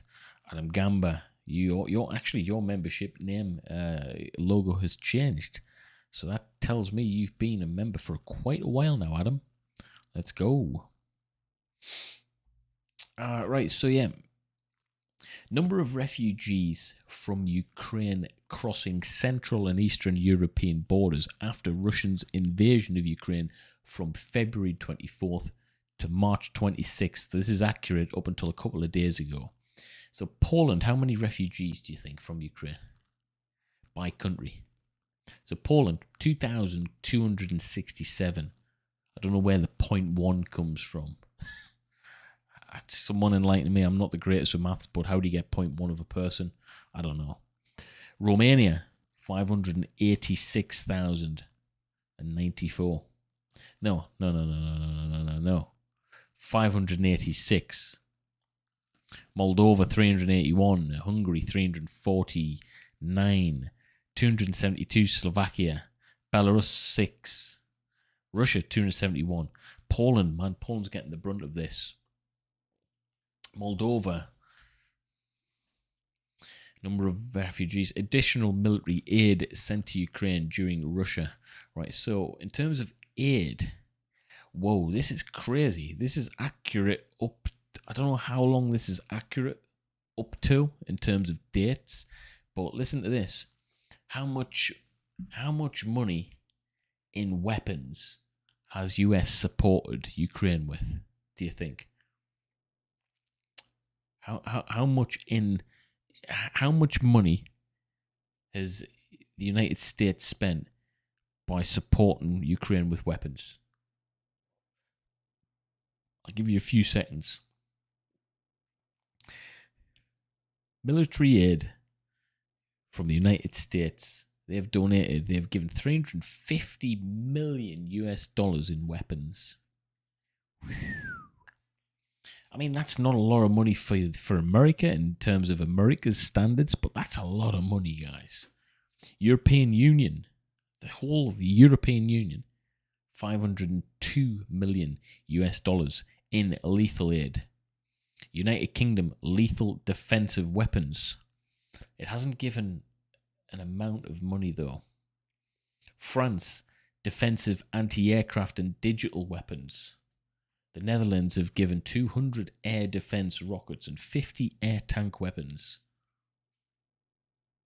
The Netherlands have given 200 air defense rockets and 50 air tank weapons. Germany, 1,000 anti-tank weapons and 500 surface-to-air missiles. It's an interesting one, this, because there's a little bit of a conflict of interests with Germany because they were obviously receiving most of their oil from there. And they were a little bit apprehensive of whether or not to get involved indirectly or not because of the amount of money that they'd be losing in terms of their fuel and oil and all of that kind of stuff. But obviously they are given anti-tank weapons and surface-to-air missiles. And in terms of, restricting the air movement, we know that if you take away Russia's air capability, you do take away a large component of their main strategical plan. They normally like to use air capabilities to absolutely destroy the areas. They bombard them with missile strikes and everything. So we've seen that in Afghanistan. Once you took that out, you took the US military, you took the Russian military out. Okay. Hey, Adam Wright again, buddy, with the super chat. You're saying guerrilla warfare and resistance will change with the availability of books, resources a person can buy from Amazon, military manuals, total defense guides, etc. Right, so you've hit onto something really interesting there. We were talking about this in the video I actually did that got blocked temporarily. Hopefully I win the appeal. We're talking about the fact that so it's kind of on the same subject, Adam, bear with me. So if we think about, we have a reserve capability in most countries, okay? The United States, England, France, Germany have a reserve military capability.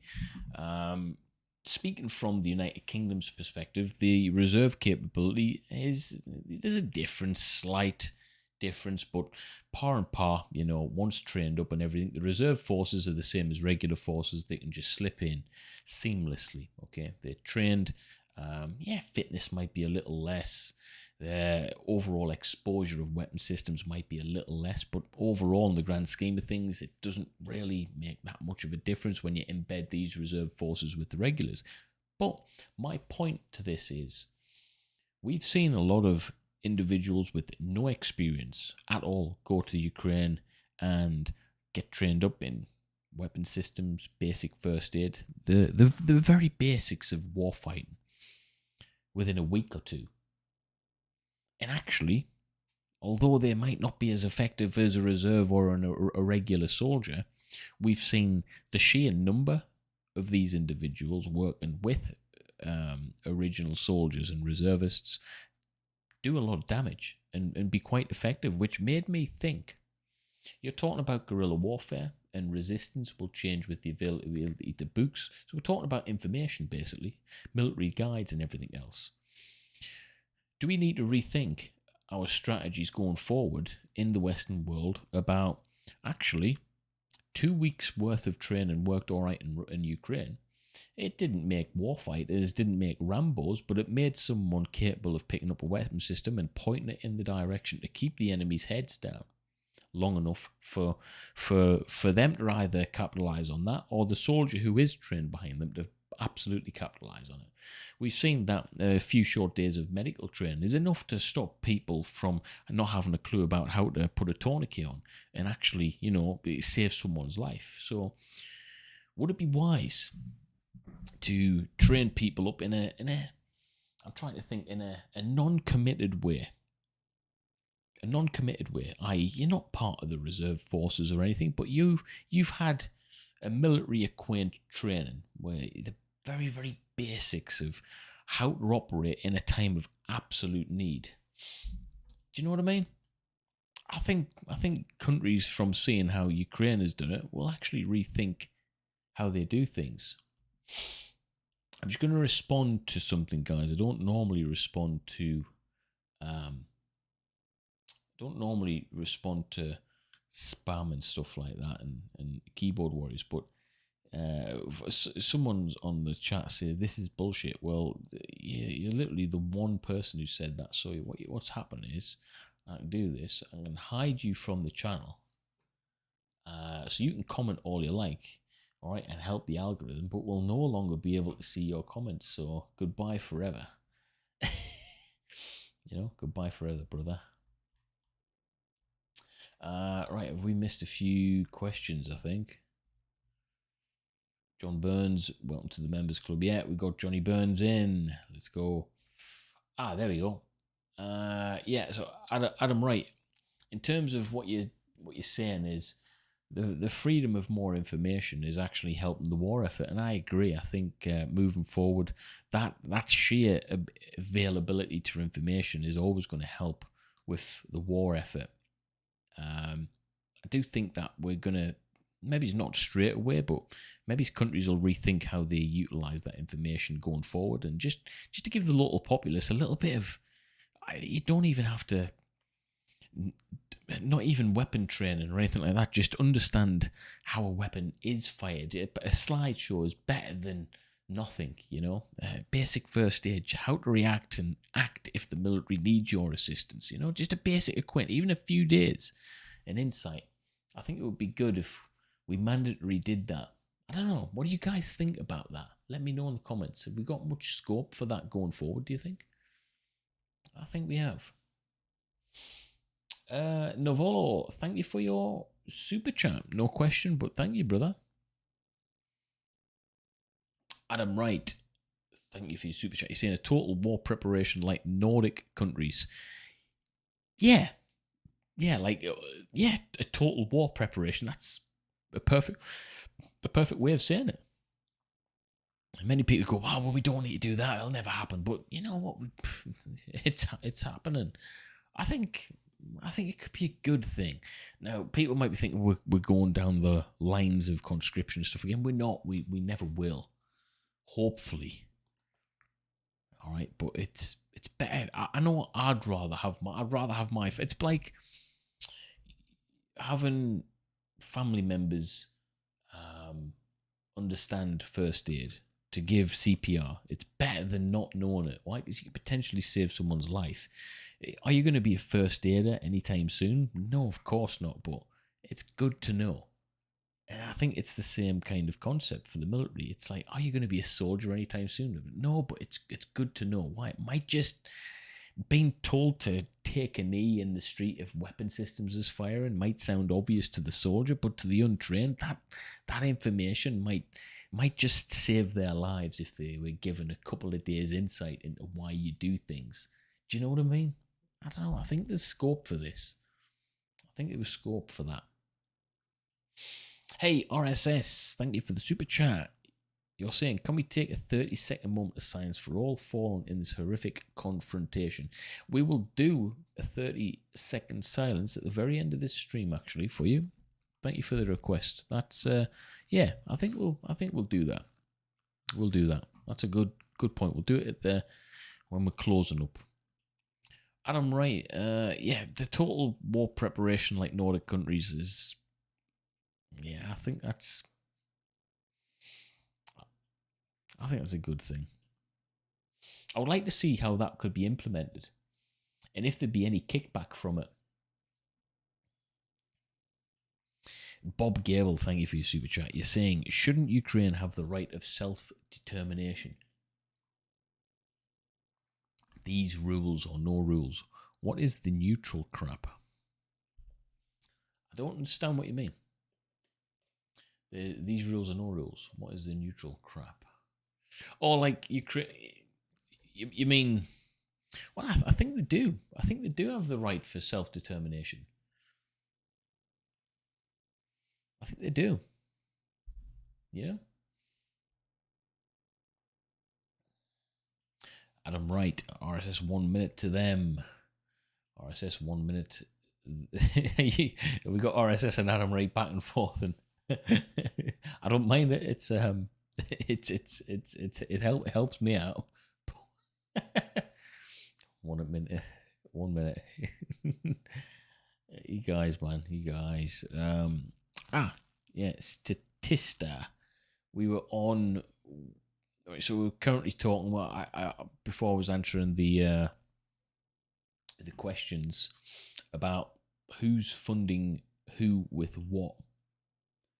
So, boom. And why is the screen over there? Let's get that over there like that. There you go. So you can see it for yourselves, troops. I think we're up to Germany. Yeah, so Germany, what they've given. Canada has given $394 million in weapons. Right, so that's... Bloody hell. Canada have given more than the United States in weaponry. I'm quite shocked about that. Canada have actually given more than America in weaponry. Sweden have given 5,000 anti-tank weapons. This is a big thing for them. Norway, 2,700 anti-tank weapons. Denmark, body armor, and up to 2,000 anti-tank weapons. The guys are being funded to the max, guys. Hey, Heathen Ninox, I've seen you here before, brother. But thank you for your super chat. You're saying, sorry for bringing up a rather sad topic, but is there any reliable source information regarding the statistics on the ongoing war? Was thinking of the confirmed destroyed targets and casualties. Yeah, we're actually we've just been through it, so we'll actually this is part of that. So you're actually at the right place at the right time, brother. Thank you for your super chat, and thank you for stopping by from Sweden, my friend. Thank you.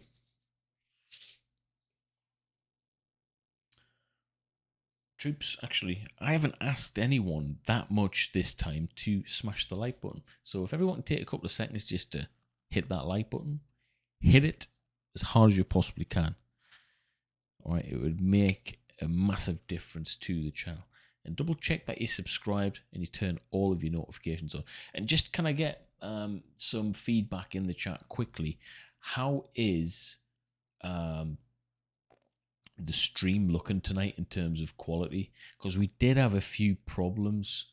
We did have a few problems about a week ago, hence the fact that we've had to stop streaming as much over the past few days.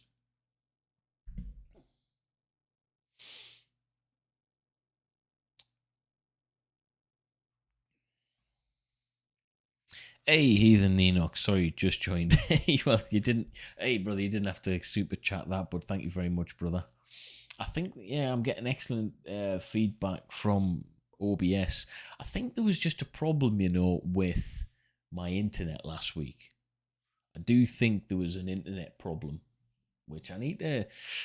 Yeah, it bothered me a little bit, the fact that it does affect things. We lost quite a lot of views over the past week as a result of not being able to stream, and I do apologize for that, guys. I do apologize for not being able to get on the streams. Yeah, but that's just the way it goes sometimes, guys. Hey, Dusty Gage, member for 2 months, just fine on USA side. Thank you for your 2-month service to the Commando, to the Gendit Members Club. I appreciate it, brother. I appreciate it.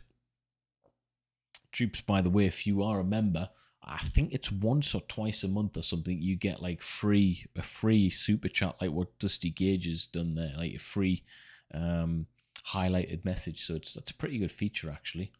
I do like that. Dusty Gage, thank you for the support, brother.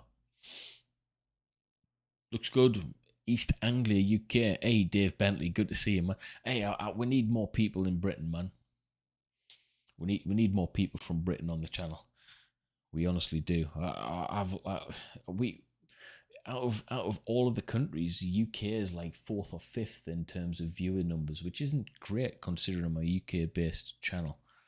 But it is what it is. I've got a lot of support from countries, India, America, Sweden, Norway. Them countries are pretty massive in terms of support. So that's good enough for me, guys. But thank you for joining, troops. So I'm glad the quality is good. But yeah, look at this body armor. Finland have given 1,500 rocket launchers, 2,500 assault rifles, ammunition and rations. Belgium are getting in the mix. Automatic rifles, anti-tank weapons and fuel. Haven't given a number for that. Portugal have given night vision goggles, bulletproof vests, helmets, grenades, ammunitions and rifles. So everyone's just come together and give prominent bits of things that's going to really help out without everyone just is this the way we're going to go forward with wars from with wars going ahead, instead of just getting our countries involved and losing faith with the public by getting our troops involved in wars that we don't really have any want or desire for? Are we not just going to go, well, let's just give them loads of stuff, and if we all do it, none of us have to really get our boots on the ground. We can just let them support themselves and let them fight their own wars more effectively. That's where I think it's going to be. Hey, Terry W, looks great from Redcad, just down the road from me, mate. Hey, I'm proud that we've got a lot of people from the UK tonight, actually. That's good. Matt Golden's from the UK, Thomas Handley, Yes, guys. Hi from North London, ML. I used to live in North London. Awesome, man. Terry W looks great. Redcare, let's go, troops. Thank you. Thank you for your service, cousin SP O'Neill. Hey, thank you, brother. I appreciate that, man. I appreciate that, buddy.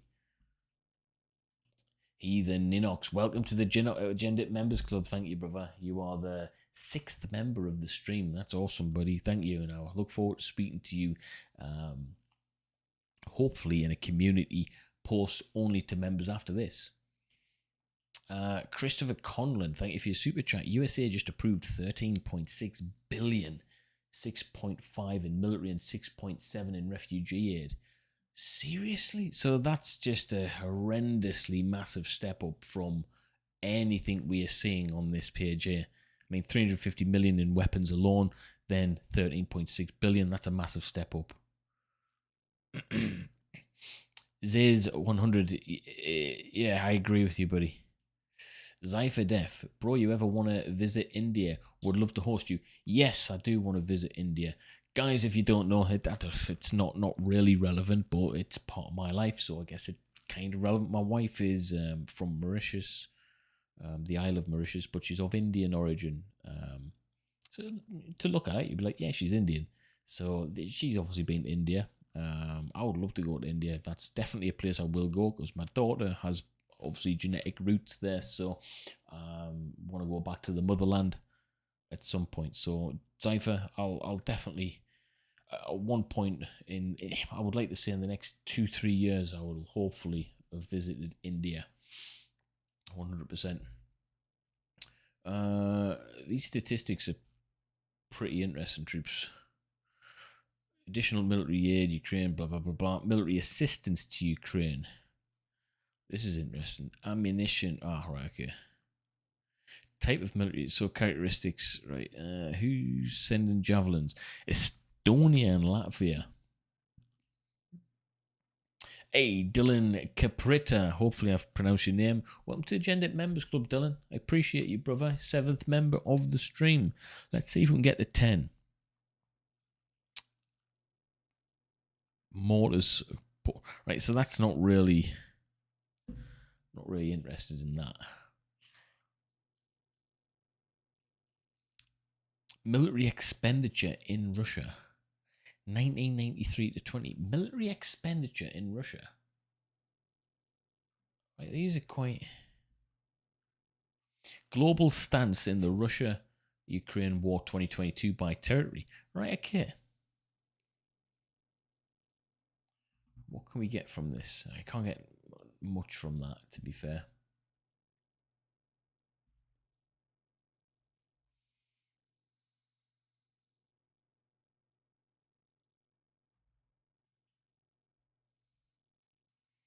Right, what does this say?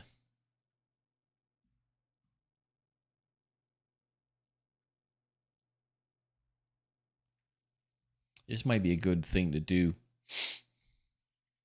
for a stream later on, actually.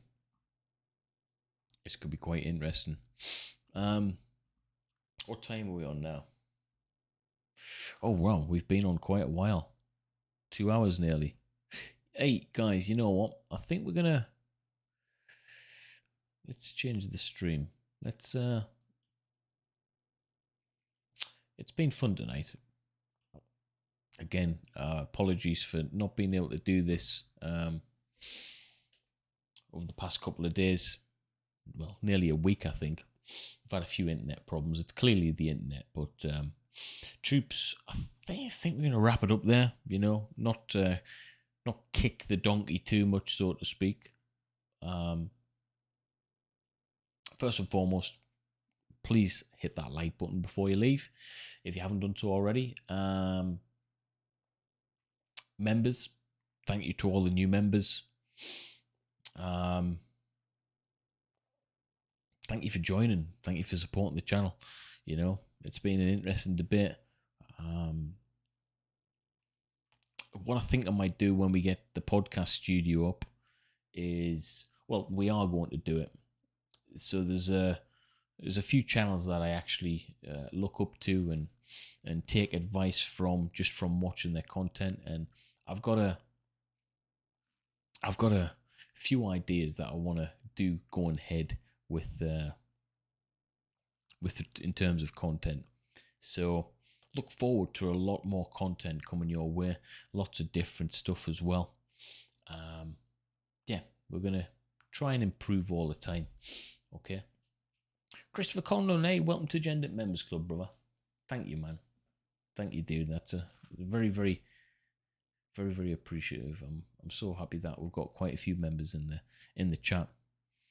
All those names in green is impressive, guys. Dusty Gage, we say don't kick a dead horse here. Yeah. Hey, Margot, how are you doing? Hello, Jen Ditto.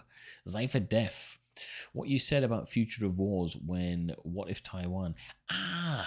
Taiwan, and China's kind of went off the map a little bit. We still need to talk about that.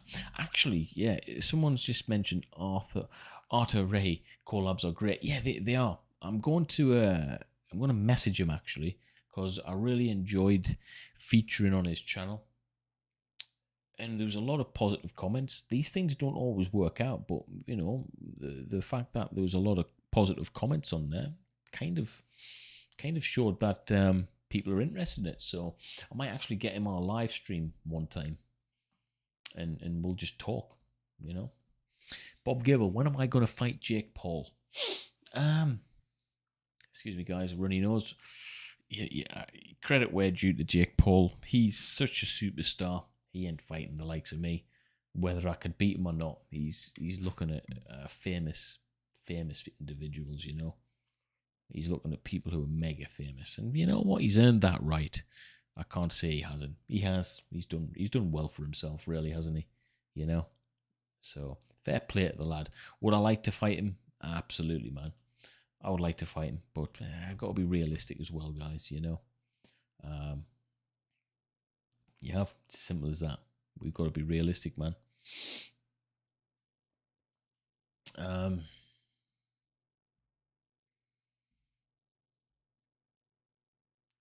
Much love from the US Marines. AAU, what I do. Hey, thank you, brother. I appreciate that, man.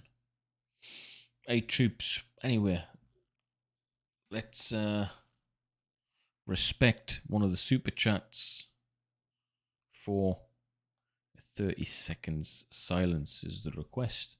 John, thank you for your super chat. Good day, my friend across the pond. We're just about to do a 30-second silence. In fact, let's do a minute silence for Ukraine, as requested by someone in the chat. So,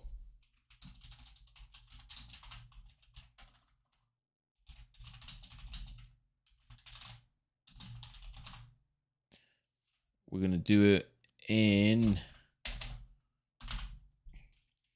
3, 2, 1.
And that's the minute up, troops.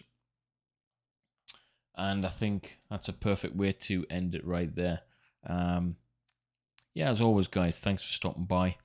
If you know, it's easy for us to comment on the sidelines. I'm commenting from my comfort of my own home.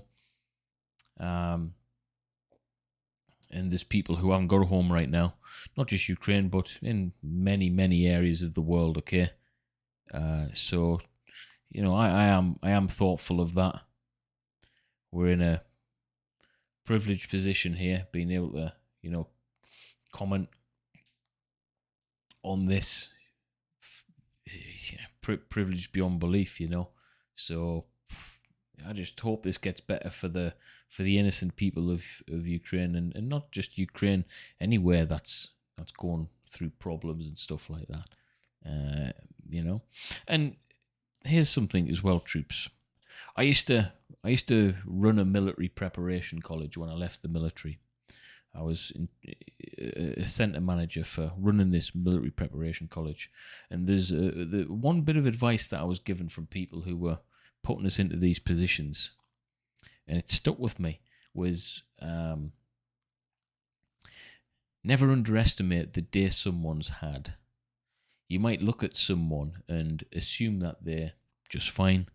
You might think that, they haven't got a problem in the world, and your actions to them might be based on the fact that you think everything's all right. So you could be a bit harsh with people by thinking that they're all right. You can pick them up for things and stuff like that, or say something that might not be that nice or a joke, and you really don't have a clue what they've went through that day. Some people might have went through the most horrendous morning, or a horrendous night, and your words might be enough to ruin them.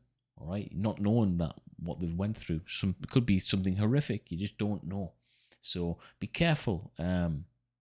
Be careful how you interact with people, because you can affect them in many different ways that you would never imagine. Your words can mean a lot. So I don't want to turn this into a preaching channel or anything like that, but based on Ukraine and stuff like that, just be nice to people, man. It's a hard thing to do these days, but that's one bit of advice I was given. You never know what someone's went through during that day to get to the point they are now. So yeah, always and I say that for this reason. We still got 327 people in the chat. There'll be someone in the chat somewhere who's went through a pretty shit time today, guarantee it. All right, there's be some people who might be victims of abuse, people who might suffer from alcoholism, drug abuse, might have family problems, might have lost a loved one. You might be just going through some shit. All right, so it's important to just be nice, man. Be nice to people, and if you can get some kind of peace through the chat here, or just by stopping by the channel, then take that for everything it's worth, guys. Because it doesn't matter where you get that positivity from. If you're getting it from somewhere, then take it and use it and feed it and become something better from it. If you can get inspired by stuff, then use that inspiration to make better your situation. Does that make sense? And yeah, just be nice, man. Just be nice to people. It's tough sometimes. I fall foul to it a lot of the time. All right, but just be good to each other, and be good to people in the chat as well. We've got quite a strong, good community here, guys. So that's it. But that's all I want to say on the matter. We'll hopefully be back tomorrow again, because it looks like our internet's working. There will be a transition period from this background for me, then moving into my garage. It's going to be a podcast studio, so to speak. So there might be a return of the green screen, because I'll be able to actually fit it now. So yeah, that's all going to be taking place very, very soon. But wherever you are in the world, stay safe. And I'll see you very, very soon, guys. Yeah, take it easy, troops, and thank you so much for stopping by.